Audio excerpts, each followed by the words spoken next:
तो कल तक हम लोगों ने सॉल्यूशन में पहला सेक्शन कंप्लीट कर लिया था और मैंने कहा था कि इसमें 3 सेक्शन है। तो दूसरा सेक्शन जो है ना वो है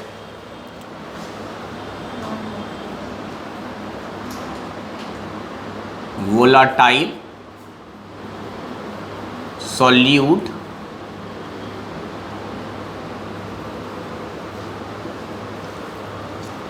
प्रेजेंट इन वोलाटाइल सॉल्वेंट, यानी एक ऐसा सॉल्यूशन जिसमें दोनों कंपोनेंट आपके वोलाटाइल हैं। अब इसमें 2 बातें होती हैं, इसलिए पैरेलल में दोनों कंडीशन को देखता हूं। पहला कंडीशन ये है कि मान लिया जाए जो सॉल्यूट है is more volatile than solvent. जब दोनों के दोनों वोलाटाइल हैं तो हो सकता है एक के अंदर वोलाटाइल नेचर ज़्यादा है दूसरे के कंपेयर में।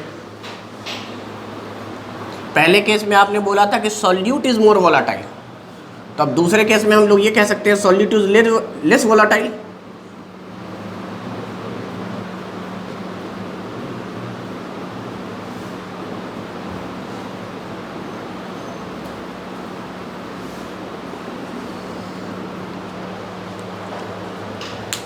इसको आप ऐसे भी कह सकते थे कि solvent is less volatile than solute, और इसे कह सकते थे solvent is more volatile than solute.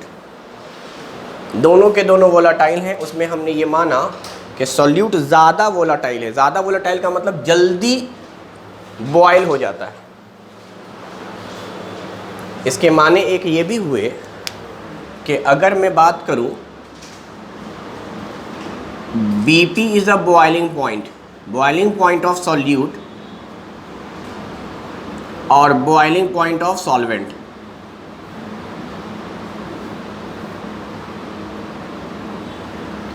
क्योंकि सॉल्यूट मोर वोलाटाइल है तो सॉल्यूट की जो बॉइलिंग पॉइंट होगी वो कम होगी, जल्दी वेपर फेज में चला जाएगा। उसी तरीके से अगर हम लोग यहां बात करें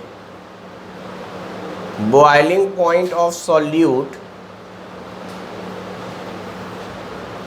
बॉइलिंग पॉइंट ऑफ सॉल्वेंट, इसमें साफ साफ लग रहा है कि सॉल्यूट कम वोलाटाइल है। कम वोलाटाइल इसीलिए है कि इसकी बॉइलिंग पॉइंट ज़्यादा है, देर से बॉयल होता है।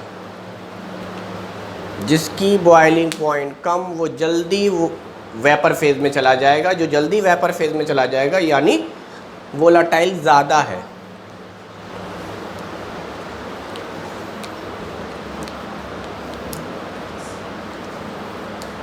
बाकी मैं थोड़ा सा एक्सप्लेन कर देता हूँ इस तरह से कि मान लीजिए हमारे पास 2 कंटेनर हैं।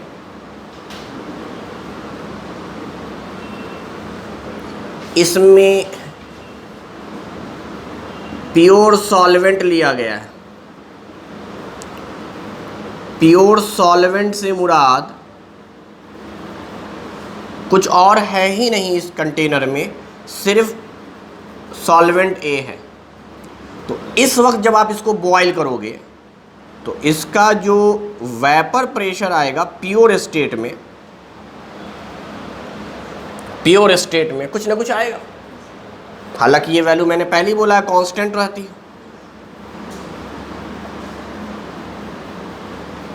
दूसरी तरफ चूंकि हम लोग वोलाटाइल ले रहे हैं सॉल्यूट को भी, तो सॉल्यूट का भी कुछ ना कुछ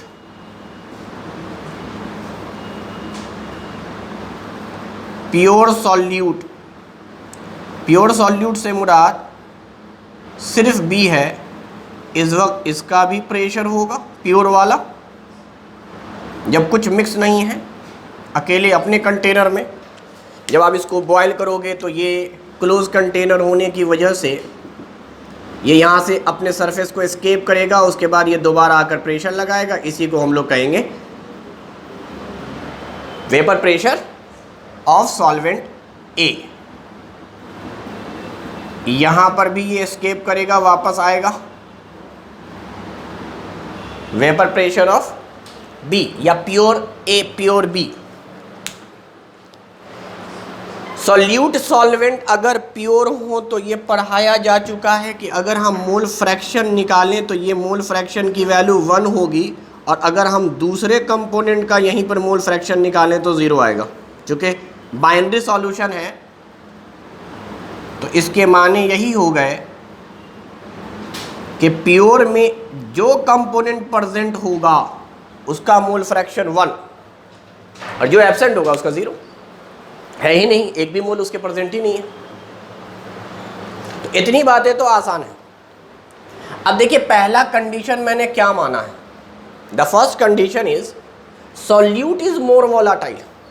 तो अगर मैं दोनों को एक ही टेम्परेचर पर बॉयल करूं तो जाहिर सी बात है जो ज़्यादा वोलाटाइल था उसका ज़्यादा अमाउंट वेपोराइज हो चुका है, और जिसका ज़्यादा अमाउंट वोलाटाइल हुआ है वो ज़्यादा प्रेशर लगाएगा।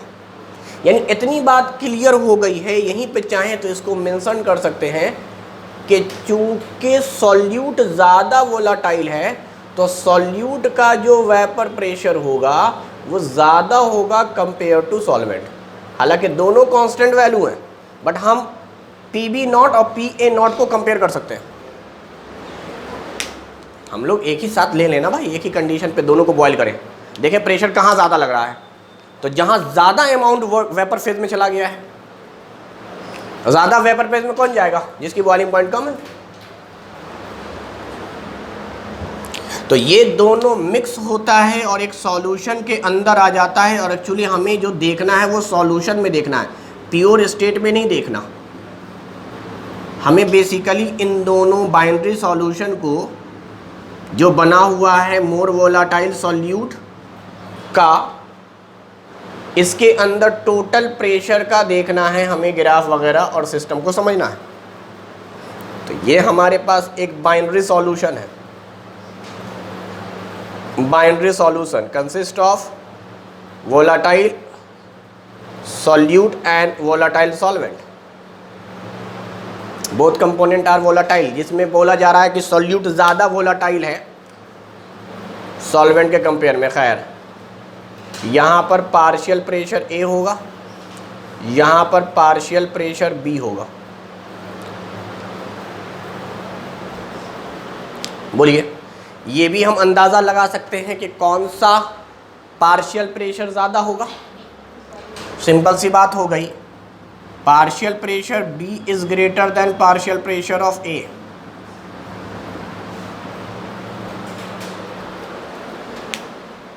मगर पार्शियल प्रेशर अमाउंट पे भी डिपेंड करता है कि सॉल्यूशन में कितने अमाउंट मिक्स किए गए हैं।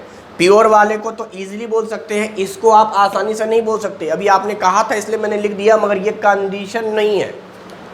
इस कंडीशन को आप हटाएंगे अभी, इसको जब मैं डिराइव करूंगा तब बताऊंगा। ये गलती से भी नहीं बोलना है, क्योंकि आपको मालूम है जब ये उड़ेगा और वो आके प्रेशर लगा रहा है तो सॉल्यूट तो हमेशा कम अमाउंट में लिया जाता है।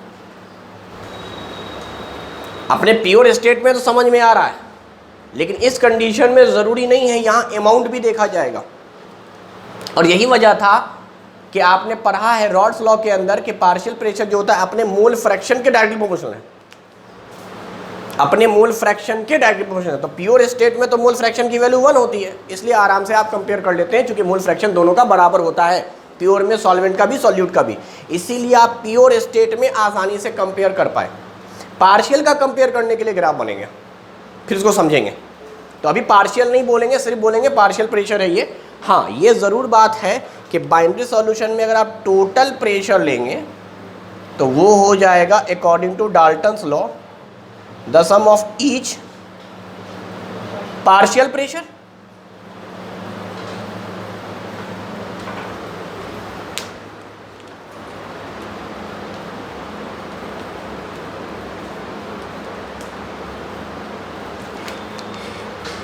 ऐसा माना गया है कि जो ज़्यादा वोलाटाइल होता है उसी के मोल फ्रैक्शन के फॉर्म में हम टोटल प्रेशर को आगे डिराइव करते हैं।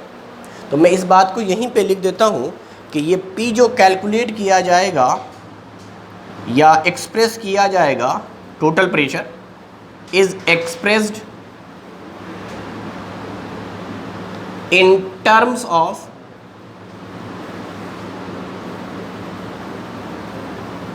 मोल फ्रैक्शन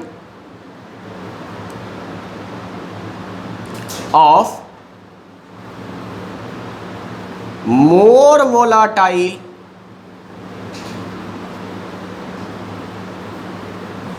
कंपोनेंट लिख दो।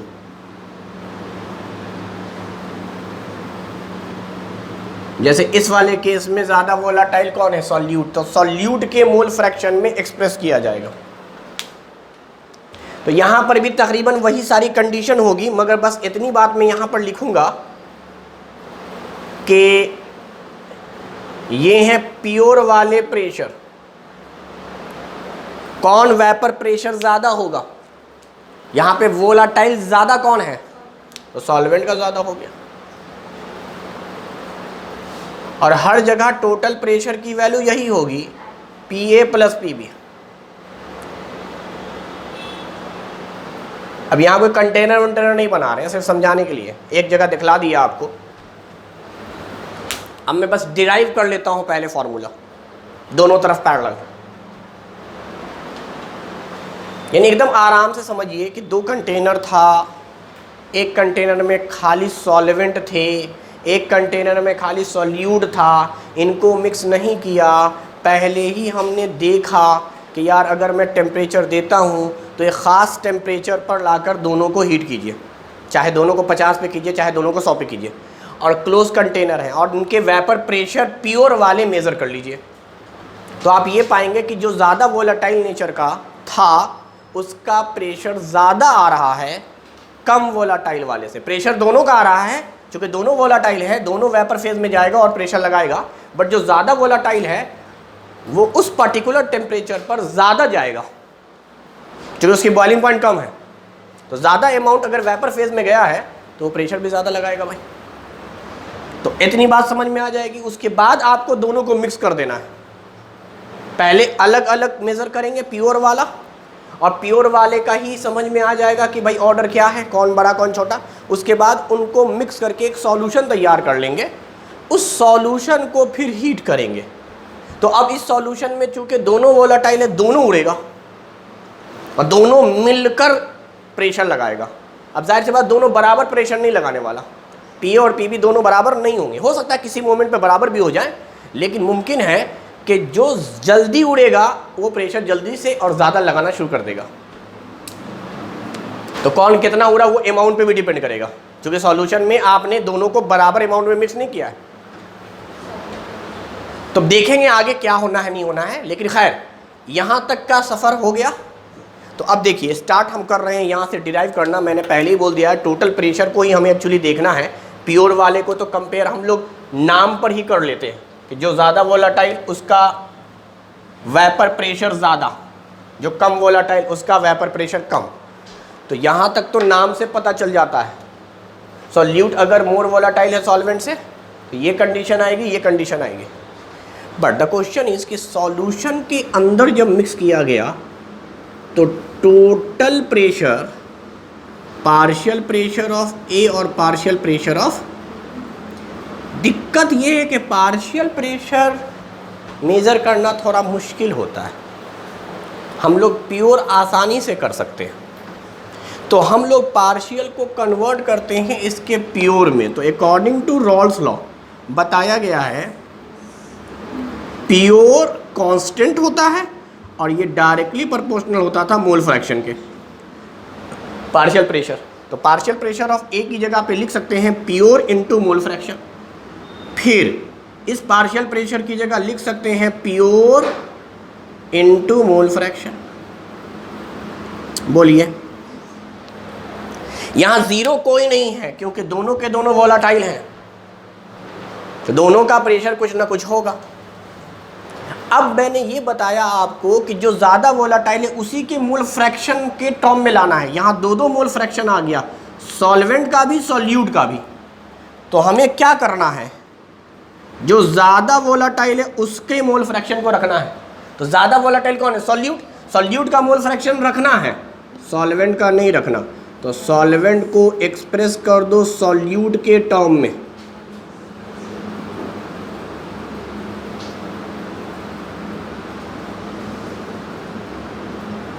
यही डिराइव है भाई। अब क्या कर लेंगे, मल्टीप्लाई करो पी ए नॉट को 1 से, माइनस इन दोनों को P A not X B plus P B not X B.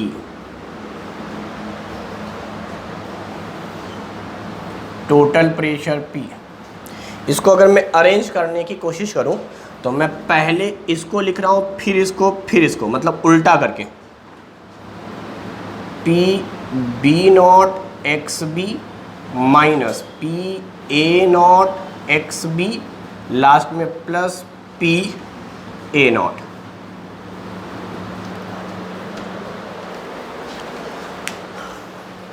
ये प्लस में है, ये माइनस में, ये प्लस में, तो ये प्लस माइनस प्लस। अब देखो एक्स बी कॉमन निकाला जा सकता है, इन दोनों टर्म की बात कर रहे हैं खाली। मोल फ्रैक्शन ऑफ सॉल्यूट था,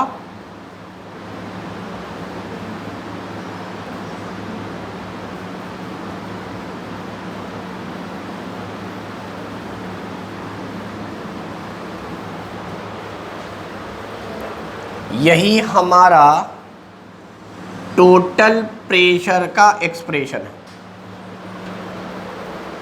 बोलिए, यहां से एक्स बी कॉमन निकल गया तो P B not minus P A not बचा, लास्ट में प्लस पी ए नॉट जो था वो रहने दिया।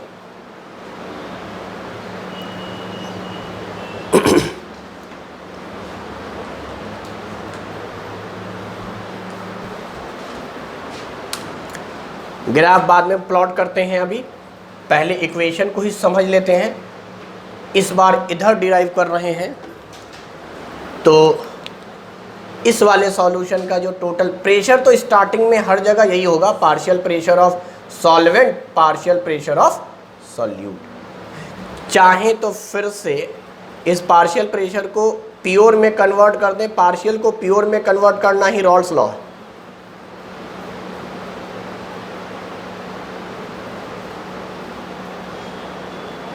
अब यहाँ से सोचना पड़ेगा, क्योंकि यहाँ तक के बाद आपको मोल फ्रैक्शन में रखना है जो ज़्यादा वोलाटाइल है, सिर्फ उसके दो मोल फ्रैक्शन आ गए। तो इस वाले क्वेश्चन में कहा गया था कि सॉल्यूट का मोल फ्रैक्शन कम है, सॉल्यूट कम वोलाटाइल है, तो इसका मतलब जाहिर सी बात है सॉल्वेंट ज़्यादा वोलाटाइल हुआ, तो आपको सॉल्वेंट के टर्म में रखना है। तो जो सॉल्वेंट है उसको रहने दीजिए, सॉल्वेंट था XA, रहने दो, दूसरे को भी सॉल्वेंट में ले आओ। तो सॉल्यूट का मोल फ्रैक्शन और सॉल्वेंट के मोल फ्रैक्शन का सम हमेशा 1 होता है, तो XB को लिख सकते थे 1 माइनस XA।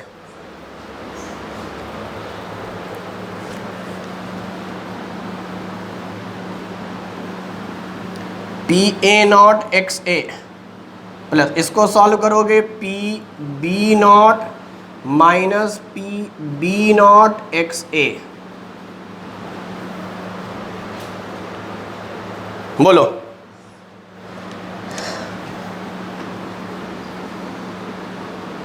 टोटल प्रेशर बराबर, इसको उठा के इधर ले आना, P A not X A minus P B not X A, last में प्लस बी नॉट।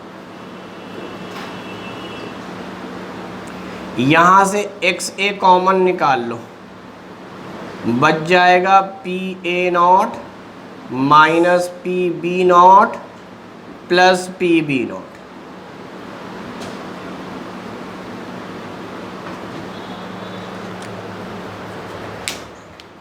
दोनों डिराइव आपके सामने है और एकदम आसान डिराइवेशन है, कोई बहुत मुश्किल नहीं है। हमें करना क्या होता है, हमें करना सिर्फ ये होता है कि जो ज़्यादा वोलाटाइल है उसके मोल फ्रैक्शन में एक्सप्रेस कर दीजिए, बाकी कॉमन वन निकाल दीजिए, आंसर आ जाएगा।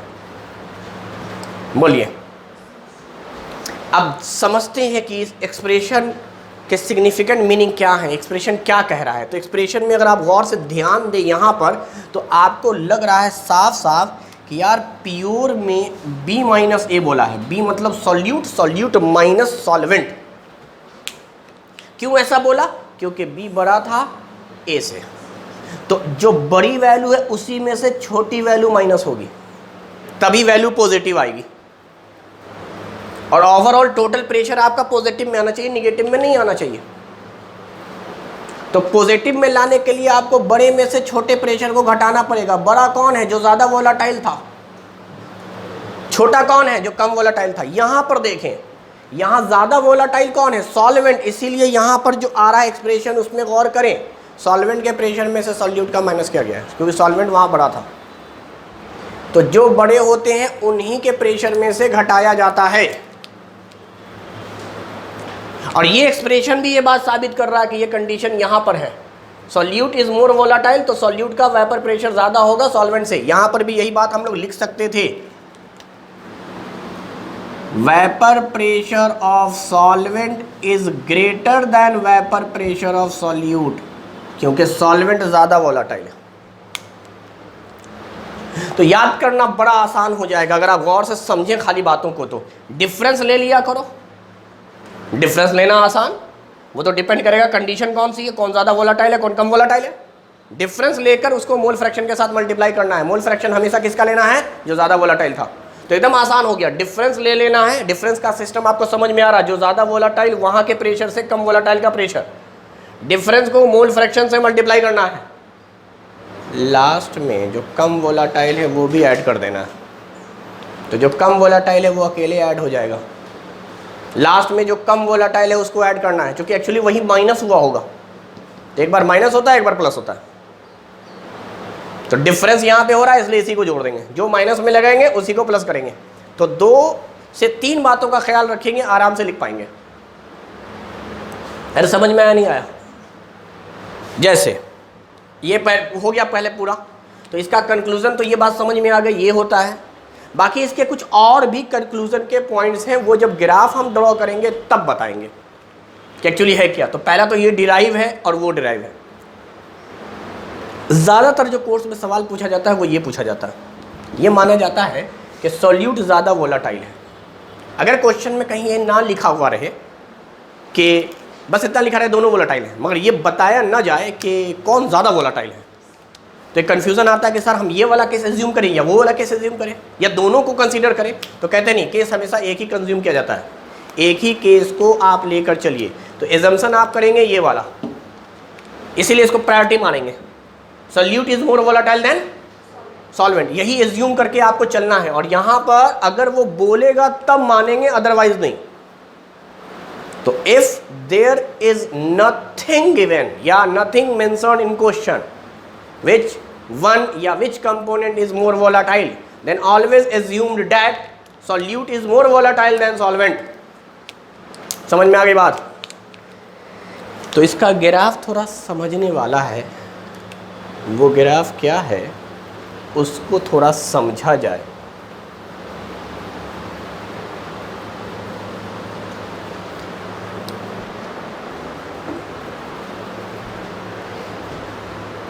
देखिए, ये हमारा y एक्सिस है और ये हमारा x एक्सिस है। चूँकि हम दोनों ग्राफ मतलब सॉल्यूट के लिए भी, सॉल्वेंट के लिए भी और सॉल्यूशन के लिए भी बनाते हैं, तो हम लोग करते क्या है, सुनो, ये y एक्सिस जैसे है वैसे ही इधर भी एक y एक्सिस बनाते हैं, दो y एक्सिस और बीच में x एक्सिस। अब समझ रहे हैं बात को क्या हो रहा है? ये वाला हिस्सा प्योर सॉल्वेंट वाला हिस्सा है, क्योंकि इसका मोल फ्रैक्शन 1 है, और यहाँ पर मोल फ्रैक्शन A 0 हो गया है, मोल फ्रैक्शन B 1 हो गया है, और यहाँ पे मोल फ्रैक्शन ऑफ B क्या है। इसका मतलब समझ में आ गया कि ये वाला जो हिस्सा हमने बनाया है y एक्सिस जो दिख रहा है आपको, ये कौन सा साइड है? प्योर सॉल्वेंट, यानी कंटेनर में सॉल्यूट है ही नहीं। It is a condition of pure solvent. अब वो आपकी मर्जी है, आप प्योर सॉल्वेंट किस एंड पर बनाते हैं, या तो इस इंड पे बनाइए या उस इंड पे बनाइए। एक्चुअली हम दो इंड पे बना रहे हैं, एक तरफ सॉल्वेंट एक तरफ सॉल्यूट, बीच में सॉल्यूशन, दोनों को मिक्स करेंगे सॉल्यूशन बनाएंगे। तो ये बीच का जो होगा वो सॉल्यूशन होगा। और ये जो एक्सट्रीम इंड्स दिख रहे हैं, these are pure component system. Pure solute हो जाएगा, चूंकि बी को मैंने सॉल्यूट माना है, ए को सॉल्वेंट माना है, तो यहां खाली सॉल्वेंट है, सॉल्यूट है ही नहीं। यहां पर सॉल्वेंट है ही नहीं, खाली सॉल्यूट है। अब सोचो इस वाई एक्सिस पर, ये तो हमने एक्चुअली यहां जो बनाया है ये कंपोनेंट बनाया है कि अमाउंट कितना है। वाई एक्सिस पे प्रेशर बनाते हैं, तो खुद से सोचते हैं हम लोग कि जब सॉल्वेंट खाली था तो कुछ ना कुछ प्रेशर रहा होगा, कुछ ना कुछ प्रेशर आया होगा जब उसको बॉयल किया गया होगा। तो इस प्रेशर का नाम था pure vapour pressure of solvent, because solvent था खाली। इधर सॉल्यूट था तो सॉल्यूट का भी तो होगा, पर प्योर में तो रिश्ता आपको पता है स्टेटमेंट के हिसाब से, which one is more volatile, solute. इस वाले कंडीशन में solute, if solute is more volatile it means that at same temperature और constant temperature solute exert more pressure या हायर प्रेशर। तो अब ये प्रेशर आप यहां पर बना रहे हो तो इससे ऊपर बनाओगे, कहीं पर मान लो यहां पर प्रेशर है, ये प्रेशर जो है ये PB0 है।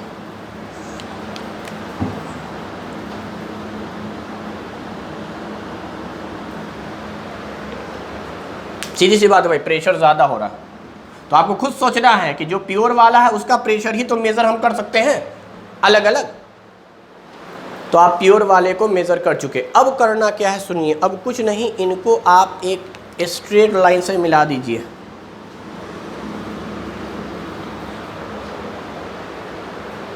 ये प्योर, ये बीच में जो आपको ग्राफ दिख रहा है ये सॉल्यूशन का है, ये सॉल्यूशन का, क्योंकि जैसे जैसे आप क्या कर रहे हैं इधर आ रहे हैं करीब में, क्योंकि मोल फ्रैक्शन ए का कम होता जा रहा है और बी का बढ़ता जा रहा है। तो इसका मतलब बीच के किसी भी स्टेट पर आप देखेंगे तो यहां पर सॉल्यूशन है। अब सॉल्यूशन में डिपेंड करेगा ना कितना अमाउंट मिलाया गया है, पानी का कितना मिलाया गया है सॉल्यूट का, उस पर भी तो प्रेशर डिपेंड करेगा।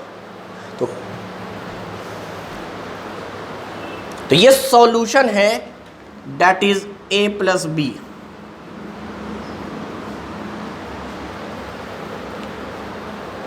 इस प्रेशर को हम लोग, ये जो ऊपर दिख रहा है इसको P बोलते हैं। चाहेंगे तो पूरा एक्सप्रेशन लिख सकते हैं। कौन ज़्यादा वोलेटाइल था, B बोल दें।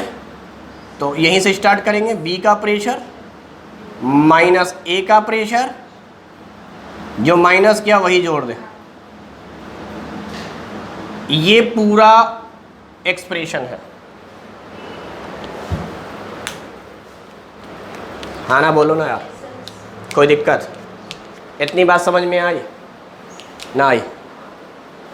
तो अब यहाँ पे इधर हम कंक्लूजन लिख रहे हैं, आप नीचे लिखते चले जाइएगा इसके क्या क्या कंक्लूजन निकले हैं। 4-5 कंक्लूजन है, एक एक करके समझेंगे। पहली बात, ये तो एकदम बट ऑब्वियस है कि सॉल्यूट ज़्यादा वोलाटाइल था तो उसका प्योर प्रेशर ज़्यादा होगा लेस वोलाटाइल वाले कंपोनेंट के वेपर प्रेशर से। क्लियर? अब सवाल हुआ कि टोटल वेपर प्रेशर जो होगा, टोटल वेपर प्रेशर या सॉल्यूशन का वेपर प्रेशर, इनको कोरिलेट करो प्योर के साथ। कर सकते हैं क्या? क्या बोलेंगे कि जो टोटल प्रेशर है सॉल्यूशन वाला वो एक्सट्रीम इन पे तो होगा नहीं, जैसे ही इस एंड से थोड़ा इधर बढ़ेंगे सॉल्यूशन पहुंच जाएंगे।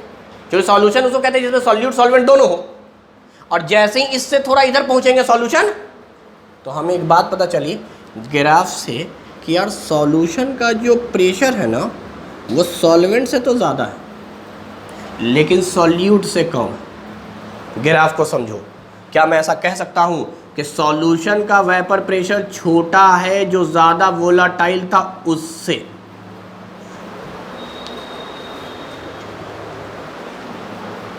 किसी भी मोमेंट पर निकालो, मैक्सिमम तो यही है भाई, तो हमेशा सॉल्यूशन का जो प्रेशर आवेगा वो कम आवेगा। अगर मान लीजिए सॉल्यूशन यहाँ पे है तो इसके सामने जो प्रेशर होगा वही तो होगा। तो इसका मतलब क्या हुआ, दूसरे कंपोनेंट में यानी इंटरमीडिएट होता है, दोनों एक्सट्रीम के बीच में होता है, दोनों एक्सट्रीम के बीच में होता है। तो ये बीच का होने का मतलब क्या हो रहा है, बीच के होने के मतलब साफ साफ हो रहे हैं कि जो ज़्यादा वोलाटाइल उससे कम और जो कम वोलाटाइल उससे ज़्यादा सॉल्यूशन। तीसरा कंक्लूजन का पॉइंट सुनो। वैसे तो इस फॉर्मूले से भी हमको दिख रहा है जो सॉल्यूशन का प्रेशर है, एक्चुअली हमें सॉल्यूशन का ही एक्चुअली निकालना है। ठीक है, ये तो कहने की बात है, ये तो शुरू में पहले ही पता था मुझे, ये लिखने की जरूरत थोड़ी थी, तो इसे लिख दिया मैंने, तो बात मुझे पहले ही पता था, प्योर वाला रिश्ता। तो मेन तो सॉल्यूशन की बात हो रही है। अब मुझे ये बताओ कि सॉल्यूशन का जो प्रेशर है वो सॉल्वेंट के अमाउंट पे डिपेंड कर रहा है या सॉल्यूट के अमाउंट पे डिपेंड कर रहा है, मतलब किसके मोल फ्रैक्शन पे डिपेंड कर रहा है, दोनों पर, दोनों पे डिपेंड कर रहा है। ऐसा थोड़ी हो सकता है एक पर डिपेंड करेगा, कर दोनों पे रहा है। डायरेक्टली प्रोपोर्शनल है मोल फ्रैक्शन ऑफ सॉल्यूट के। आप देखो यहां पे सॉल्यूट का मोल फ्रैक्शन 0, यहां सॉल्यूट का मोल फ्रैक्शन 1, यानी इस डायरेक्शन में जब चल रहे हैं तो सॉल्यूट का मोल फ्रैक्शन बढ़ रहा है, प्रेशर भी बढ़ रहा है। और यहां दिख भी रहा है, अगर मैं इनको कांस्टेंट मान लूं, प्योर है एक्चुअली कांस्टेंट है, तो P डायरेक्टली प्रोपोर्शनल होगा XB के। तो जो ज्यादा वोलाटाइल है इसीलिए तो उसमें एक्सप्रेस करते हैं क्योंकि उसके डायरेक्टली प्रोपोर्शनल है। Pressure is directly proportional to mole fraction of solute, more volatile. साफ साफ दिख रहा है, XB की वैल्यू बढ़ती जा रही है। देखना भाई, ऐसे चलने पर तुझे प्रेशर भी बढ़ता हुआ दिखाई दे रहा है ग्राफ से। क्या इसी का उल्टा सोच सकते हैं, अगर मैं सॉल्वेंट का मोल फ्रैक्शन बढ़ाऊं, इधर से चल रहा हूँ 0 से 1 बढ़ाऊं, प्रेशर घट गया, प्रेशर घट गया, यानी pressure is inversely proportional to mole fraction of, जो लेस वोलाटाइल है वो कम रहे तो अच्छा है। अगर उसी का अमाउंट आप बढ़ा दीजिएगा तो प्रेशर कम हो जाएगा, क्योंकि मिनिमम प्रेशर कहलाता है ये, दिस इज मिनिमम। समझ में आ रहा है, जो लेस वोलाटाइल हैं वो प्रेशर भी कम से कम एक्सर्ट करेंगे, this is minimum pressure, this is maximum pressure. तो अगर आपको इतनी बात पता है तो ये सब कैसे टाइम लेगा, सुनो बहुत आसान। जो ज़्यादा वोलाटाइल है ना उसी के डायरेक्टली प्रोपोर्शनल है, उसी के डायरेक्टली प्रोपोर्शनल है, उसी के डायरेक्टली प्रोपोर्शनल है। अब जाहिर सी बात है, एक के डायरेक्टली प्रोपोर्शनल तो दूसरे के इनवर्सली होगा ही, क्योंकि दोनों का सम आता है, एक वैल्यू बढ़ेगी दूसरी घटेगी, कल बात हो चुकी है। एक का मोल फ्रैक्शन बढ़ेगा तो दूसरे का मोल फ्रैक्शन कम हो जाएगा। तो एक के अगर डायरेक्टली प्रोपोर्शनल तो दूसरे के इनवर्सली होगा ही। डायरेक्टली किसके है, जिसके फॉर्म में एक्सप्रेस किया है, मोर वोलाटाइल, तो मोर वोलाटाइल के डायरेक्टली, लेस वोलाटाइल के, और दोनों के दरमियान में होता है प्रेशर। बस इतनी ही बातें तो जाननी है, हाँ ना बोल।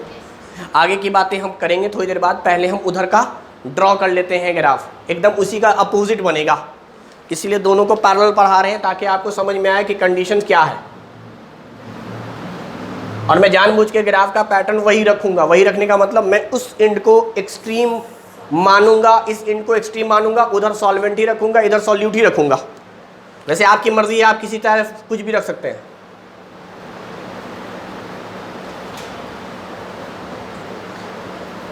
XA की वैल्यू 1, XB की वैल्यू 0, XA की वैल्यू 0, XB की वैल्यू 1, बीच में है तुम्हारा बाइनरी सॉल्यूशन।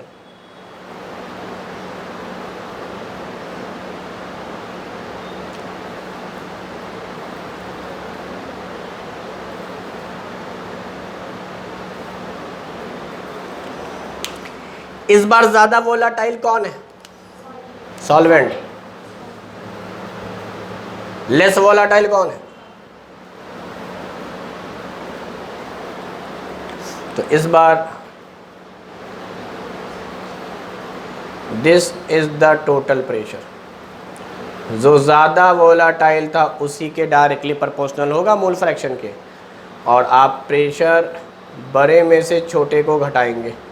यही बताया था, जो घटता है वही लास्ट में जुड़ जाता है।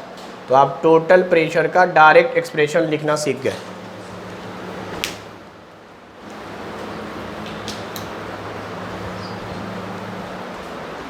बोलिए इसके कंक्लूजन के पॉइंट्स।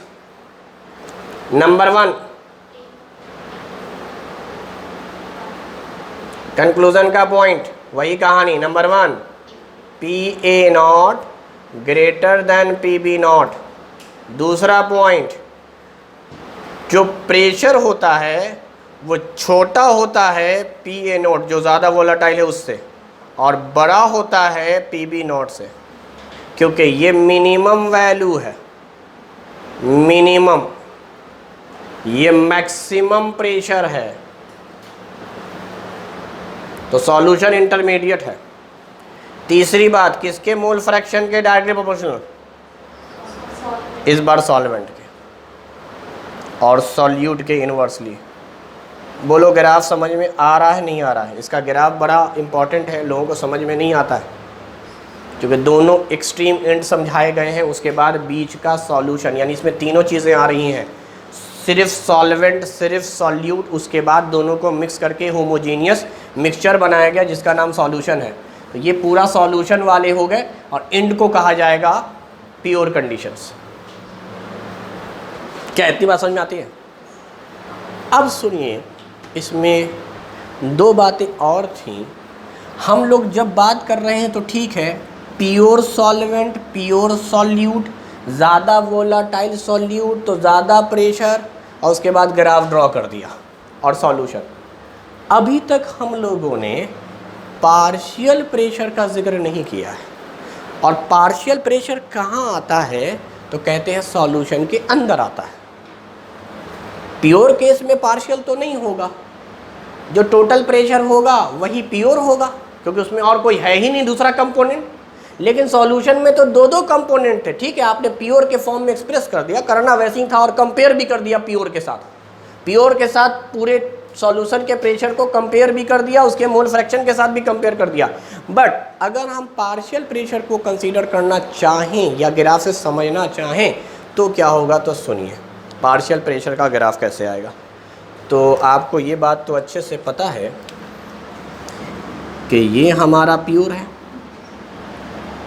जैसे जैसे आप इधर से इधर जा रहे हैं, क्या आपको लग रहा है कि ए का अमाउंट कम होता जा रहा है? अच्छा, ए का अगर अमाउंट कम होता जा रहा है तो पार्शियल प्रेशर भी कम होगा। रॉल्स लॉ ने कहा था डायरेक्टली प्रोपोर्शनल होता है पार्शियल प्रेशर उसके मोल फ्रैक्शन के। तो इसको ऐसे ला के जोड़ना। क्यों ऐसे जोड़ना है? एक तो कम हो, और दूसरी बात, जब ये मोल फ्रैक्शन 0 हो जाए तो पार्शियल प्रेशर ए का खत्म। भाई पार्शियल प्रेशर सिर्फ सॉल्यूशन में होगा, अब पार्शियल प्रेशर मैक्सिमम कहां होगा? प्योर में। इसके अंदर अगर पार्शियल प्रेशर बोलते हैं अकेले कंटेनर में, पार्शियल प्रेशर बोलो, टोटल प्रेशर बोलो, प्योर के अंदर कौन सा पार्शियल? भाई वही प्योर है, वही पूरा है। तो स्टार्टिंग हमेशा प्योर से। ये सॉल्वेंट की बात कर रहे हैं। उसके बाद जैसे से क्या होगा, सॉल्वेंट खत्म होता गया, खत्म होता गया, खत्म होता गया, खत्म होता गया, प्रेशर भी कम होता गया, प्रेशर भी कम होता गया, प्रेशर भी कम होता गया। तो प्रेशर फाइनली आकर 0 कब हो जाएगा? पार्शियल प्रेशर सॉल्वेंट का उस कंटेनर में जिसमें सॉल्यूट ही सॉल्यूट है, सॉल्वेंट है ही नहीं। तो this is the expression of partial pressure of solvent. क्या इसी तरीके से हम लोग बात कर सकते हैं? पार्शियल प्रेशर ऑफ सॉल्यूट, बोलिए। तो मैंने मना किया था एक बात, अगर आपको याद हो, पी और पीबी में रिश्ता मना किया था। क्यों मना किया था? क्या पता हम यहाँ पर कंसीडर कर रहे हैं ये सॉल्यूशन हो, इस सॉल्यूशन में पार्शियल प्रेशर भी ये है, पार्शियल प्रेशर ये है, यानी हमने ऐसा बाइनरी सॉल्यूशन बनाया जिसमें 90% सॉल्वेंट है, 10% सॉल्यूट है। तो हो सकता है ना भाई, ये हो जाए 0.9 और ये हो जाए 0.1, बी की वैल्यू थोड़ी सी बढ़ी, ए की वैल्यू थोड़ी सी घटी, इसलिए पार्शियल प्रेशर में रिश्ता नहीं समझिएगा, उसमें तो अमाउंट पे डिपेंड करता है। लेकिन आप पूरे थ्रू आउट सॉल्यूशन देख लीजिए, आपको हमेशा दिखाई देगा प्योर का प्रेशर एक का कम एक का ज़्यादा। तो रिश्ता प्योर के साथ तो समझा जाता है, पार्शियल के साथ नहीं समझा जाता। क्या हम ऐसा ही इधर प्लॉट कर सकते थे? पार्शियल प्रेशर ए और ये हो गया पार्शियल प्रेशर ऑफ, बोलो। अब ये जो चौथा पॉइंट है जिसमें हम पार्शियल प्रेशर का जिक्र करेंगे, ये तो एक कह सकते हैं यूनिवर्सल ट्रूथ है। यूनिवर्सल ट्रूथ क्या है वो सुनो। चौथा इसी में, मान लो मैं पहले इधर बता रहा हूँ, अब चौथा पार्शियल प्रेशर। देखो रॉड्स लॉ ने क्या कहा था? रॉड्स लॉ ने कहा था कि अगर आप सॉल्वेंट का पार्शियल प्रेशर निकाल रहे हैं तो वो उसके मोल फ्रैक्शन के डायरेक्टली होगा और दूसरे के मोल फ्रैक्शन के इनवर्सली। और यही बात तो है भाई। देखो ना इस ग्राफ में मोल फ्रैक्शन ए का कम होता जा रहा है, पार्शियल प्रेशर भी ए का कम होता जा रहा है। अभी पार्शियल प्रेशर यहीं पे रहेंगे, मोल फ्रैक्शन ऑफ बी कम होता जा रहा है, ये बढ़ता जा रहा पार्शियल प्रेशर ए का। तो अगर ए को ही कंपेयर करना है, पार्शियल प्रेशर ए को, तो आपको क्या लग रहा है? घटता जा रहा है। तो कौन घट रहा है? Mole fraction of A. बढ़ कौन रहा है? Mole fraction of B. वैसे भी ए बी एक दूसरे के इनवर्स है ही, तो ये बात तो यूनिवर्सल फैक्ट है। अब कोई बोले partial pressure of B, partial pressure of B is directly proportional to its mole fraction. जितना ज्यादा होगा वो अमाउंट, वो उतना ज्यादा प्रेशर लगाएगा, but inversely proportional to mole fraction of solvent. ये बात तो दोनों जगह सेम है। यहां भी चौथे पॉइंट पे आप यही लिख सकते थे, फोर्थ पॉइंट, कि पार्शियल प्रेशर ए जो दिख रहा है वो डायरेक्टली प्रोपोर्शनल है मोल फ्रैक्शन ऑफ ए के, इनवर्सली प्रोपोर्शनल है मोल फ्रैक्शन ऑफ बी के।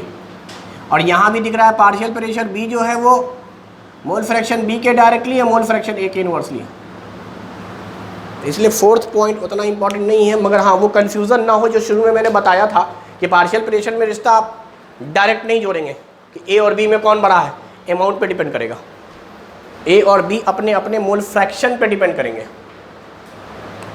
प्योर वाले में रिश्ता इसलिए निकल जाता है क्योंकि प्योर वाले के अंदर क्या हो रहा है, मोल फ्रैक्शन की वैल्यू 1 हो जा रही है, कांस्टेंट हो जा रही है। तो जब दोनों का मोल फ्रैक्शन बराबर हो गया तब तो कोई दिक्कत ही नहीं है। कांस्टेंट हो गया तो मोल फ्रैक्शन को हटाकर जो ज़्यादा वोलेटाइल है उससे वो देख लो। बोलिए, ये ग्राफ समझ में आया? इक्वेशन समझ में आया?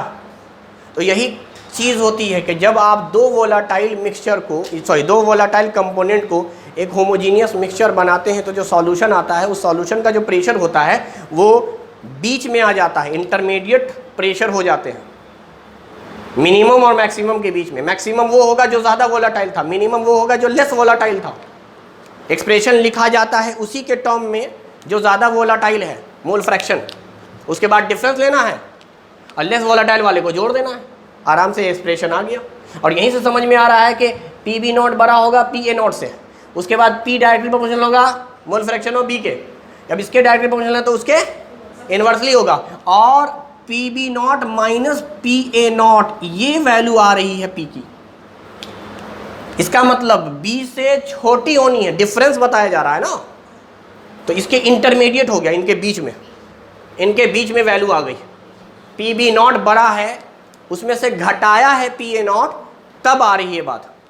और आपने लास्ट में क्या किया है, ऐड किया है, इसका मतलब पी ए नॉट से तो बड़ी हो जाएगी वैल्यू, क्योंकि ये कुछ ना कुछ तो होगा, उसमें आप पी ए नॉट की वैल्यू को ऐड कर रहे हैं।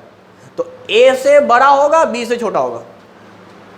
ये एक्सप्रेशन से भी समझ में आ रहा है, अगर एक्सप्रेशन लिया हुआ तो इससे भी समझ में आ रहा है मुझे कौन ज़्यादा वोलेटाइल कौन कम वोलेटाइल। बी से छोटा हो जाएगा, कोई शक नहीं। उसके बाद पी ए नॉट में आपने कुछ पार्ट ऐड किया है, तो पी ए नॉट में कुछ भी जोड़ोगे तो पी ए नॉट से बड़ी हो जाएगी वैल्यू। यहाँ पर भी वही कहानी, फिर अपोजिट कर दो, पी बी नॉट में ऐड करना है तो पी बी नॉट से बड़ा, अब पी ए नॉट से माइनस किया जा रहा है, यानी पी ए नॉट से छोटा, इंटरमीडिएट है, यानी ए माइनस बी किया गया। ए ज़्यादा वोलेटाइल है, बी कम वोलेटाइल है। ए ज़्यादा वोलेटाइल है, इसी के लिए इसके एक्सप्रेशन में डाला गया है मोल फ्रैक्शन को। हाँ ना बोल भाई, ये बात समझ में आ गई पूरी? तो ये इस तरीके से दोनों पैरेलल हम लोग पढ़ते हैं। फिर भी मैं बता रहा हूँ कि अगर कुछ ना दिया हो तो आप इसी को समझेंगे, यही ग्राफ समझेंगे। तो दो प्योर कंपोनेंट, दोनों वोलाटाइल, कंपेयर करना पड़ेगा कौन ज़्यादा वोलाटाइल कौन कम वोलाटाइल। नहीं बोला है, अपने मन से मानेंगे solute more volatile, solvent less volatile. उसके बाद उनको मिक्स करके एक सॉल्यूशन तैयार किया गया है। उस सॉल्यूशन का आपको टोटल प्रेशर निकालना है, उसका एक्सप्रेशन, उसका ग्राफ। क्लियर? ये जो अभी हमने पढ़ा इसको कहते हैं ideal solution. Ideal solution, ideal solution में ऐसा होता है, लेकिन रियल बात कुछ और है, इसलिए रियल सॉल्यूशन कुछ और है। तो हम लोग पहले ये ग्राफ और ये इक्वेशन और ये कंक्लूजन इसलिए पढ़ लिया क्योंकि इसी को आधार मानते हुए हम पढ़ेंगे रियल सॉल्यूशन। तो सॉल्यूशन जो मैंने कहा आप सेकंड टाइप हम पढ़ रहे हैं, तो सॉल्यूशन का एक और अलग से क्लासिफिकेशन पढ़ेंगे, वो सॉल्यूट और सॉल्वेंट के वोलाटाइल नेचर पे डिपेंड करेगा और साथ में एक दूसरे की इंटरेक्शन पे डिपेंड करेगा। अभी से पहले तक सॉल्यूशन का जितना भी टाइप पढ़ा है उसमें आपने पढ़ा है फिजिकल स्टेट के बेस पे, सॉल्वेंट का एक्वस होना, नॉन एक्वस होना, सॉल्वेंट किस नेचर का है ना। 9 टाइप पढ़े थे फिजिकल स्टेट के हिसाब से, नंबर ऑफ कंपोनेंट के हिसाब से पढ़ लिया था मैंने कि बाइनरी है, टर्नरी है, क्वाटर्नरी है। लेकिन अब हम लोग पढ़ रहे हैं इंटरेक्शन, कि सॉल्यूट और सॉल्वेंट के बीच में इंटरेक्शन होगा। इंटरेक्शन का मतलब बॉन्डिंग तो नहीं हो सकता, क्योंकि मैंने पहले ही मना किया है कि नॉन रिएक्टिंग स्पेसीज एक्चुअली है, रिएक्शन नहीं होगा, लेकिन आपस में जब आएंगे तो हो सकता है इनके बीच में एक तरह से अट्रैक्शन हो या रिपल्सन हो, या तो कुछ भी ना हो। तो सॉल्यूट और सॉल्वेंट बस आकर मिक्स हो जाए, कोई अट्रैक्शन कोई रिपल्सन नहीं, तब तो कहते हैं आइडियल है। लेकिन जरूरत से ज्यादा अट्रैक्शन होने लगे तो रियल। अब वो रियल में क्या है वो बात करेंगे। और रिपल्सन होने लगे, आप डालें सॉल्यूट और सॉल्वेंट और उनमें रिपल्सन होने लगे, रिपल्सन होने लगे, एक दूसरे को दूर दूर भेजने लगे। रिपल्सन का मतलब एक तरह से बॉन्ड तोड़ना भी होता है, अट्रैक्शन का मतलब बॉन्ड फॉर्म होना भी होता है, मगर वो बॉन्ड फॉर्म होकर नेचर नहीं बदलेगा। अगर नेचर बदल देगा बॉन्ड फॉर्म होकर तो केमिकल रिएक्शन। यानी ये दोनों चीजें बस आपस में बॉन्ड बना लें, लेकिन रहे ये ब्लैक ही, ये ब्लू ही मार्कर, ये किसी और चीज में कन्वर्ट ना हो जाए। कोई नई चीज बना लेगा, ब्लू और ब्लैक मिलके मान लो रेड बना लेगा, तो कहेंगे कि ये केमिकल रिएक्शन था। तो अगर दोनों एक दूसरे के साथ रहे, इंटैक्ट रहे, बॉन्ड बनाकर रहे या बॉन्ड ब्रेक करके रहे या सिंपली ऐड हो जाए और अपनी प्रॉपर्टी मेंटेन रहे, तो इसको हम लोग इंटरेक्शन कहेंगे, नॉन रिएक्शन कहेंगे। ये रिएक्शन नहीं है। क्लियर? तो होमोजीनियस मिक्सचर में रिएक्शन कभी नहीं होता है, या सॉल्यूशन में कभी भी रिएक्शन नहीं होता है, लेकिन बॉन्ड बनते हैं, बॉन्ड ब्रेक होते हैं, अट्रैक्शन होता है, रिपल्सन होता है, इंटरेक्शन होता है। क्लियर? तो चलिए इतनी बात हो गई, ग्राफ हो गई, इसी को आधार मानते हुए अब हम लोग आ जाते हैं सॉल्यूशन के क्लासिफिकेशन पे। और ये याद रहेगा कि जो हम लोग सॉल्यूशन पढ़ रहे हैं इसमें बाइनरी सॉल्यूशन है और दोनों कंपोनेंट वोलाटाइल नेचर के हैं। अगर दोनों कंपोनेंट वोलाटाइल नेचर के हैं तब हम लोग इनके इंटरेक्शन को देखते हुए शुरू में 2 हिस्सों में बांटते हैं सॉल्यूशन को।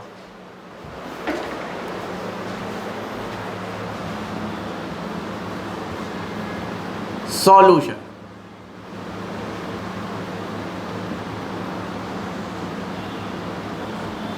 एक सॉल्यूशन कहलाता है आइडियल सॉल्यूशन। आप चाहें तो लिख सकते हैं आइडियल सॉल्यूशन का ही दूसरा नाम है नॉन रियल। भाई जो रियल ना हो, आइडियल बोलो या नॉन रियल सॉल्यूशन।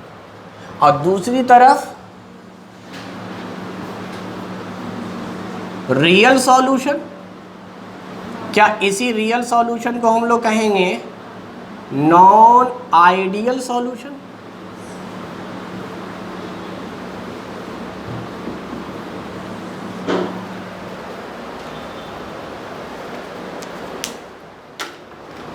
बोलिए। पहले मैं लिख देता हूं फिर बताता हूं। आइडियल सॉल्यूशन क्या है? तो कहते हैं ऐसा सॉल्यूशन जो फॉलो करे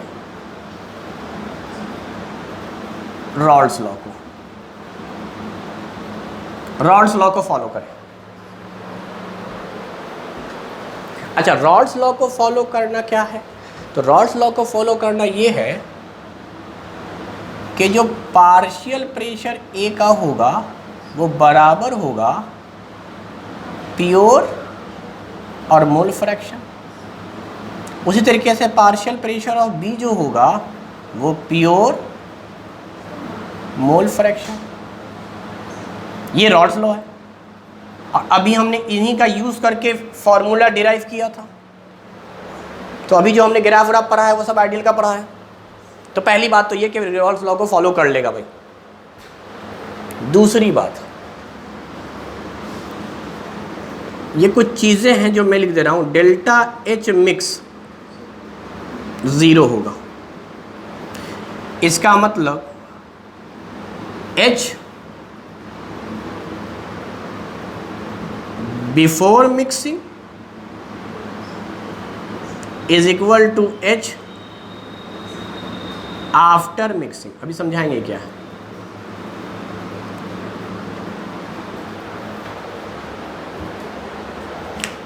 डेल्टा H का मतलब हो गया हीट में चेंजेस, हीट में। तो इसका मतलब अगर हीट नहीं बदल रहा है, कहने का मतलब क्या है कि रिएक्शन कर रहा हूँ, मिक्सिंग से ठीक पहले आपने 2 कंटेनर लिया, एक में डाला सॉल्वेंट, एक में डाला सॉल्यूट। सॉल्यूट और सॉल्वेंट दोनों की हीट मेज़र कर लिया, इंटरनल हीट।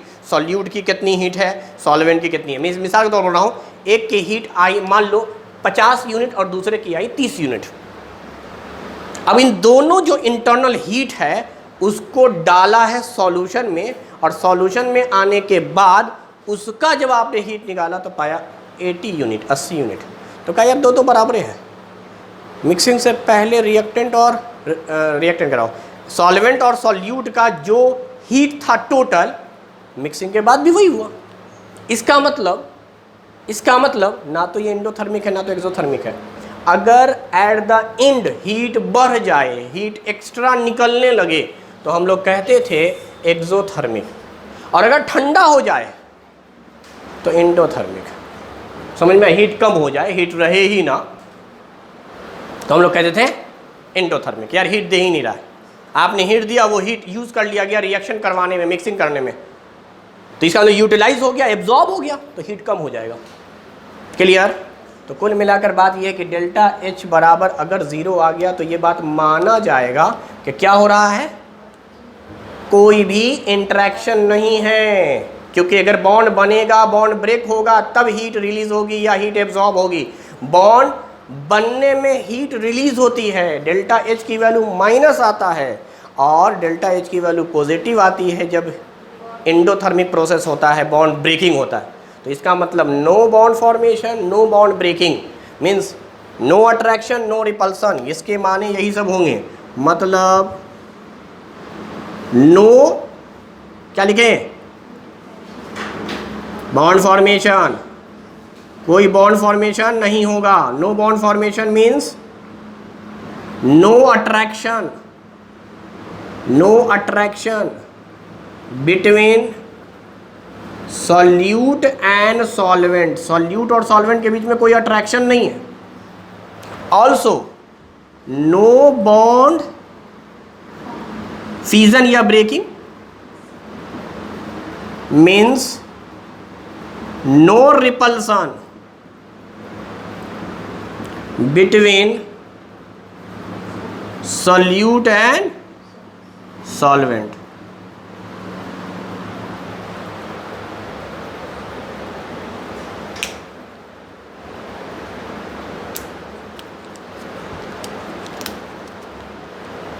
इसको और अच्छे से समझाएंगे आगे, लेकिन मैं दूसरे पॉइंट पे आ जाता हूँ।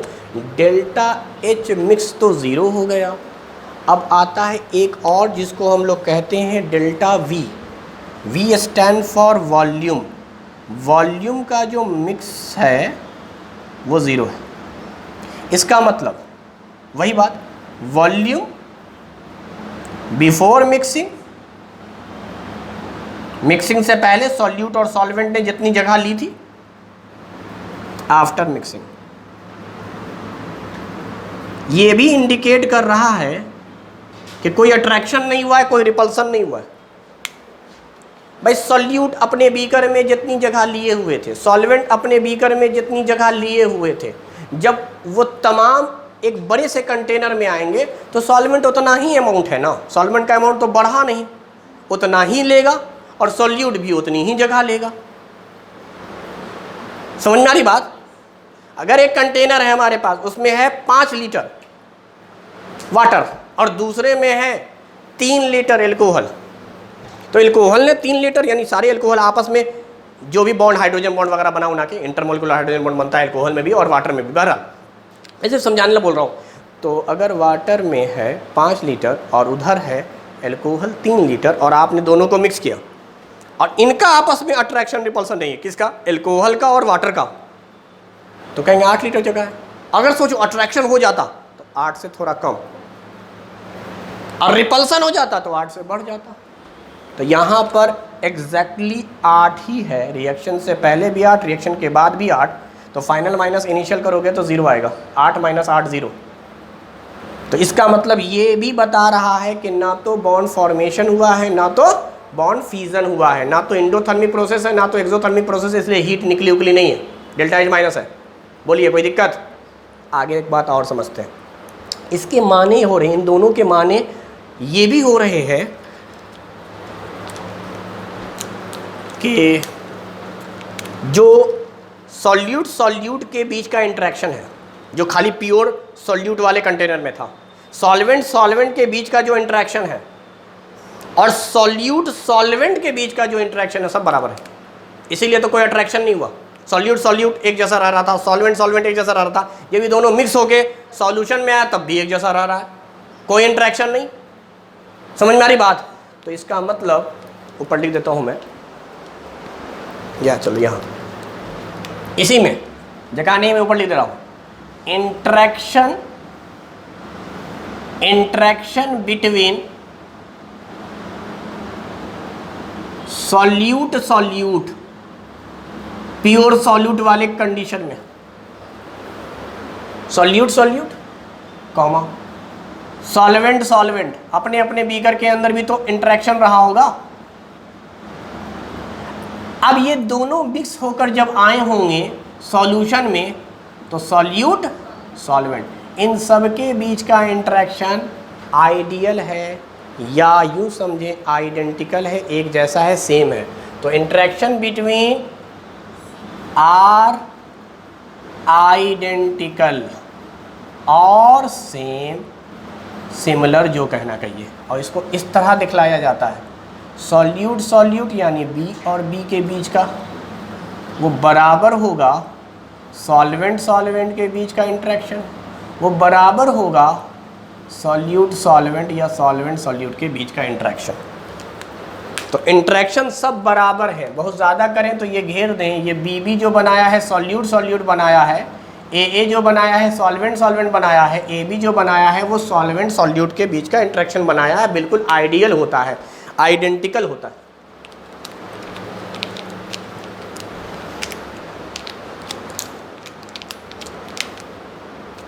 क्लियर? इसीलिए कहा जाता है कि इसमें जो टोटल प्रेशर होगा, पूरे सॉल्यूशन का प्रेशर,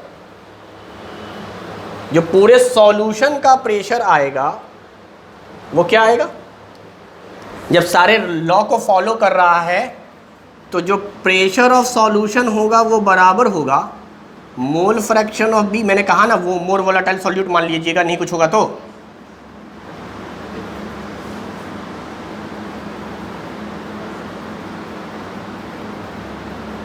और ग्राफ कैसा आएगा? बिल्कुल लीनियर। समझ में आ रहा है? इसका जो ग्राफ होगा वो ग्राफ आएगा स्ट्रेट लाइन या लीनियर। सारे लॉ फॉलो हो रहे हैं इसलिए स्ट्रेट लाइन और लीनियर।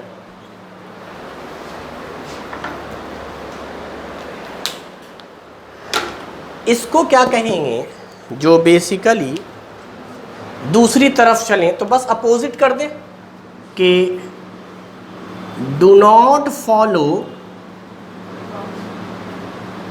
Rawls law.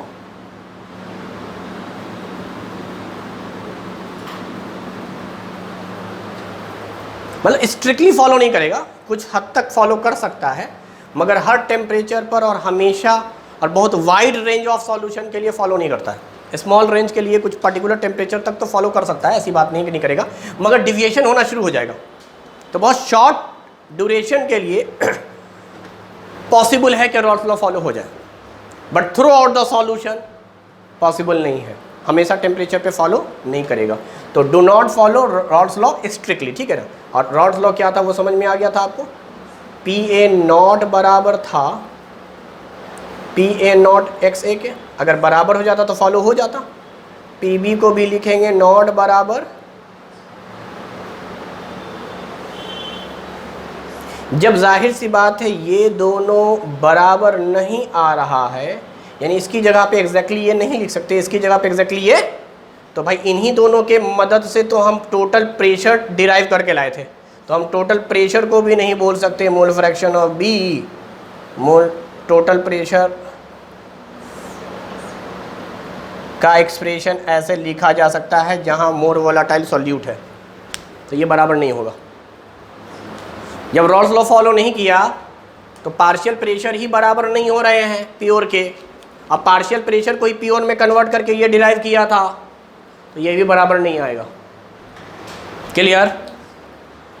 यहाँ पर दूसरा पॉइंट आप ये लिख लीजिए कि जो डेल्टा एच मिक्स है वो भी ज़ीरो के बराबर नहीं होगा, और डेल्टा वी मिक्स भी ज़ीरो के बराबर, और यहाँ पे इंटरेक्शन भी बराबर नहीं है। इंटरेक्शन का मतलब सॉल्वेंट सॉल्वेंट के बीच का जो इंटरेक्शन था वो बराबर नहीं होगा सॉल्यूशन के, या सॉल्यूट सॉल्यूट के बीच का जो इंटरेक्शन था वो बराबर नहीं होगा सॉल्यूशन के।